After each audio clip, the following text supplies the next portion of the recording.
Assalamu alaikum wa rahmatullahi ta'ala wa barakatuh. Insha Allahu a yau muna ɗauke da sirrin turaren Binta Sudan akan maganar dafa'i da jalabi.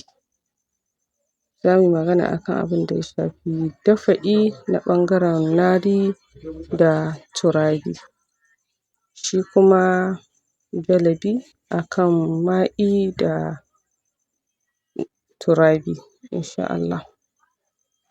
To ga yadda ake yi ko kuma da abin da ake nema. Da farko dai za a nemi turare na Binta Sudan ɗin, shi ne ginshiƙin tafiya daman shi ne kuma musabbabi.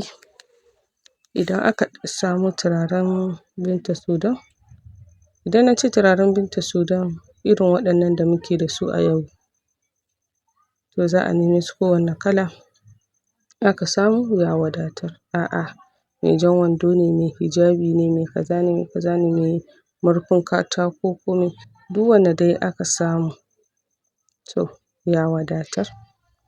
Sannan kuma za a nemi gawayi mai kyau sai a ɗibi guda uku a ciki.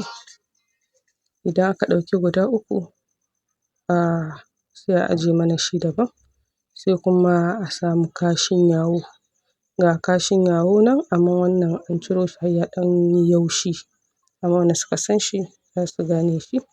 Wannan shi ne ciyawar kashin yawo kuma ɗauka an yi shi ne ɗaukar dare. To idan aka nemi waɗannan abubuwa guda uku turare, gawayi, kashin yawo, to ana ɗaukar kashin yawon da gawayin sai a sa su a turmi sai a kirɓa. Idan aka kirɓa aka kwashe sai a ɗibi wani daban a ajiye. Sauran kuma sai a zuba wanne ya ɗan fi yawa sai a zuba turaren Binta Sudan a cakuɗa. Sai a bar shi ya ƙara ɗan shan iska ma'ana ya ɗan bushe. Idan ya ɗan bushe sai a bar shi. Za a ringa ɗibar shi da safe da yamma ana yin hayaƙi a jiki da gida da kusurwoyi da ɓangaren da ba a cika shiga ba ma, duk ana bi a yi wannan hayaƙi da shi. Musamman ga waɗanda suke nari da hawa'i a irin wannan lokacin ko ma ba wannan lokacin ba. Har da waɗanda suka kwanta rashin lafiya aka kasa gane me ke damun su ko kuma ake tunanin mayu ne ko ake tunanin aljanu ne, to ana yi musu wannan hayaƙi. Kuma ana fara aikin ne ko haɗawa a daka ko kuma hayaƙi da shi ran Talata. Ran Talata ake farawa ko ran Alhamis. To ɗayan biyu. Idan akan rashin lafiya ne to za a fara ran Talata. Idan kuma mutum lafiyar shi ƙalau yana neman dai kariya ne to zai fara ran Alhamis. To ana yin hayaƙin tsawon kwanaki 7 ko 14. Allah ya taimaka, Allah ya sa mu dace. Wannan shi ne sirri na farko da ya shafi nari da hawa'i kuma dafa'insu. Insha Allahu rabbi a tara gaba za mu kawo na turabi da ma'i nasu dafa'in akan turaren Binta Sudan. Sai kuma mu zo ɓangaren jalabi, shi kuma na turabi da ma'i. An ɗan sirka don a ɗan sa kowa a gaba. Nari da hawa'i za su jira nasu sirrin na jalabi. Su kuma ma'i da turabi za su jira nasu sirrin na dafa'i. To an yi haka ne domin a ɗan yi wa kowa a ɗan kamanta insha Allah. To ga yadda ma'i da turabi za su yi haɗin nasu. To na'am, yadda za a yi shi ne ana samun goro fari guda 2, jan goro guda 2, namijin goro guda 4, kanunfari ɗan kaɗan ba a ƙirgawa, sai wuri guda 4. To ana neman waɗannan mahaɗan, amman shi ran Alhamis ko ran Lahadi ake nema sai a haɗa a daka. Idan aka daka aka kwashe kamar dakan hayaƙi, sai a ɗauko wannan turare na Binta Sudan sai a zuba a ciki. Idan aka zuba a ciki to da farko dai ana ɗauka ana zuba shi a wuta ana hayaƙi da shi hannu da fuska, hannu da fuska.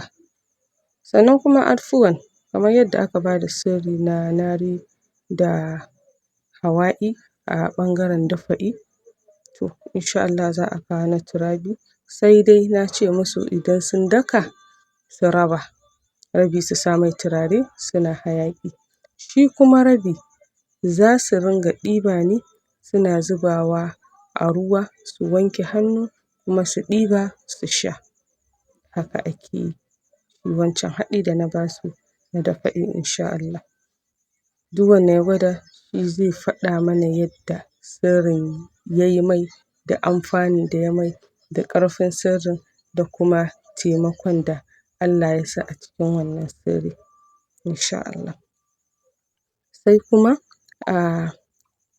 sirri na gaba na biyunsa duk dai na ɓangaren Ma'i da Turabi akan jalebi. Ana samun turaren shi Binta Sudan sai a nemo ƙwarya ƴar ƙarama ko ƙoƙo, amma an fi son ƙoƙo, in ba a samu ba sai a samu ƴar ƙwarya. Sai a samu kainuwa, amman ƙwaryar sabuwa, sai a samu kainuwa, kuma kainuwa an fi son ɗanya. Idan aka samu sai a ɗan kirɓa kainuwar sai a zuba a ƙoƙon, sai a zuba ruwa, a zuba turaren Binta Sudan, a je a saman mata waje a ɗaki ko a wani kusurwa mai kyau inda ba kwaramniya.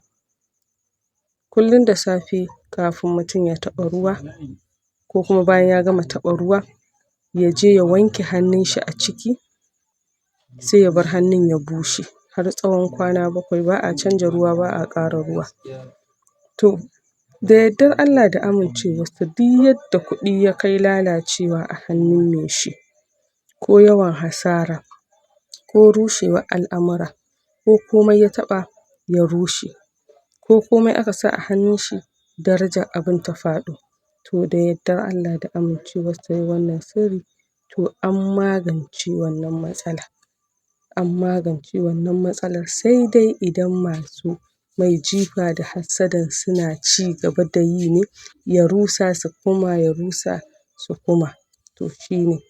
Dan mafi yawa ana yin aiki ko mutum yana dafa'i ko yana jalebi, sirri mai kyau ne amma sai ya ringa ganin kamar ba mai kyau bane, kasancewar masu mai jifan ko masu ɓata mai harkar basu daina ba, amma shi kuma ya gaji da magani, to hakan yakan faruwa. To amman da izinin Allah da yardar Allah idan aka daure aka yi sirrin nan, ana yin shi tsawon kwana 7, kuma idan ya fi hakan babu laifi, ya danganta da yanayin lalurar mutum da kuma yadda yake son abubuwa su buɗe masa. Amman kar fa a ringa mantawa da salatin ma'aiki sallallahu alaihi wasallam da sadaka da taimakawa marasa ƙarfi. Wannan shine hadiyyar wannan aiki, kuma muna roƙon ku da ku ringa yi mana subscribing, ku ringa liking, kuna sharing wa ƴan uwa da abokanan arziki.